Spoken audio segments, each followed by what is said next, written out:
This is by far the easiest way to learn how to stop lunging in game and actually learn how to stay back.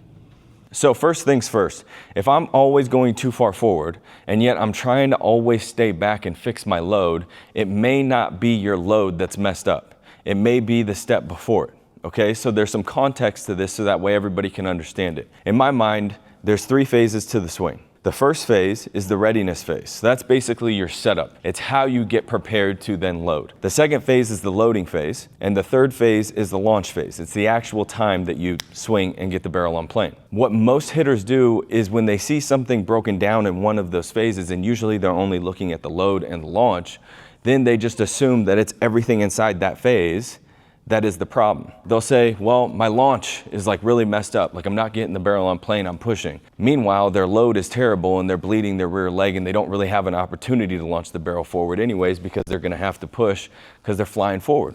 And so everything that happens in the swing is usually caused by what preceded it to begin with, okay? So there's some context there. Now, what I'm noticing now with all these new players coming here for the summer training program is that all these guys have been following our content for years and they all have a decent understanding. This is probably the best group of summer trainees that we've ever had because they're just following our content for free and getting better from that.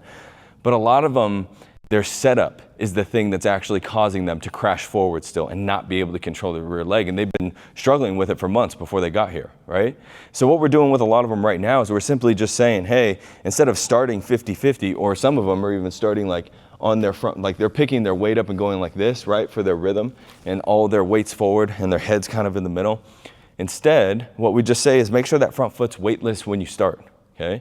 Now for some of them, their head's gonna kind of be in front of this rear leg, just like this, because that's all they ended up needing. For others, their stance is gonna get a little bit skinnier in their setup, and their head's gonna go right over their back foot. Because the idea here is that I don't wanna go back to start my load. I don't wanna go this way to start my load.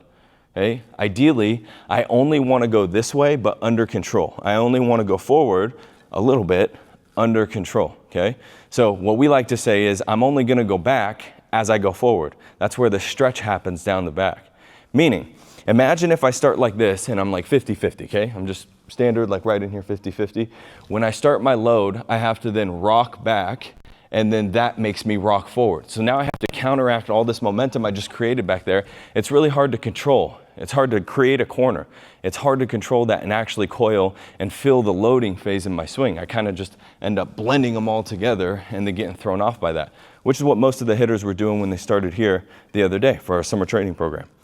So now that we have some of them actually starting with that front foot pretty weightless, it's way easier for them to think, okay, now all I have to do is one move. I just have to coil. And so now my only back is actually as I go forward. That makes the process way easier, okay? It just eliminates the issue of having my readiness phase kind of messed up. And so now I can just focus on the load. And if the load's good, the launch is gonna kind of take care of itself, right? As long as you have context and like know how to do it. All right, so I really hope this video helped you guys out. Again, our biggest goal with this channel is to make an impact at the highest level of the game. So if you felt like you got value from this, it'd mean the world to me and our staff. If you just liked this video, subscribe to our channel, maybe share it with your friends. All right, guys, see you next time.